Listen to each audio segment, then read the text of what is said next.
आज आपण बोलणार आहोत एका अशा ट्रेंड बद्दल जो फक्त फॅशन किंवा म्युझिक पुरता मर्यादित नाहीये, तर तो भारतीय तरुणाईच्या विचारांवर, सवयींवर आणि भावनांवरही प्रभाव टाकतोय।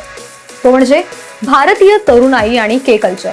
हल्ली के पॉप, बीटीएस, के ड्रामा, के ब्युटी हे शब्द अगदी सर्रास ऐकायला मिळतात। मोबाईल उघडलं की कोरियन गाणी, web series, skin care tips आणि न्यूडल्सच्या व्हिडिओ आपण सतत सोशल मीडियावर पाहत असतो। हे सगळं कधी सुरू झालं तर लॉकडाऊनच्या काळात OTT प्लॅटफॉर्मवर हा ट्रेंड प्रचंड वेगाने व्हायरल झाला।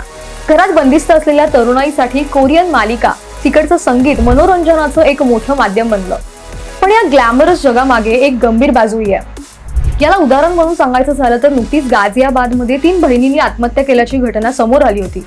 ती कशामुळे? त्याची प्राथमिक माहिती अशी होती की कोरियन गेम्सचा प्रभाव, त्या सतत सिरीज बघायच्या, त्या गेम्समध्ये त्या ॲडिक्ट झाल्या होत्या। या ॲडिक्शनमुळे त्यांना भारतीय नावांची सुद्धा चीड येऊ लागली होती आणि या ॲडिक्शनमुळे त्यांनी हे टोकाचं पाऊल उचललं। ही अत्यंत एक गंभीर बाब आहे। त्यामुळे ही घटना केवळ एक बातमी नव्हती, तर डिजिटल जगाचा तरुणांवर होणारा परिणाम दाखवणारा एक धडाच होता।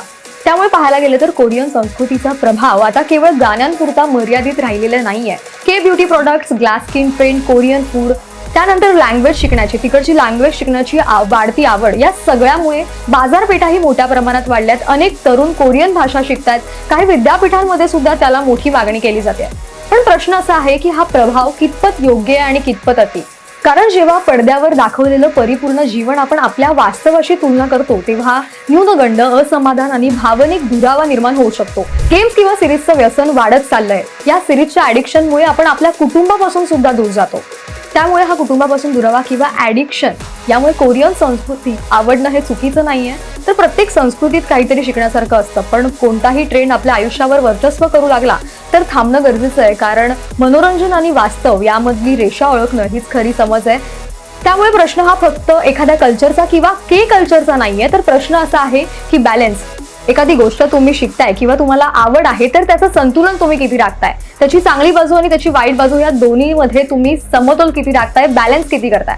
तर या सगळ्यावर तुमचं मत काय आहे सांगा। आणि के कल्चर ही प्रेरणा आहे की भारतीय तरुणाईसाठी विळखा, हे कमेंट करून आम्हाला नक्की सांगा। आणि अशाच नवनवीन माहितींसाठी माय महानगर लाईव्हला जोडलेले रहा।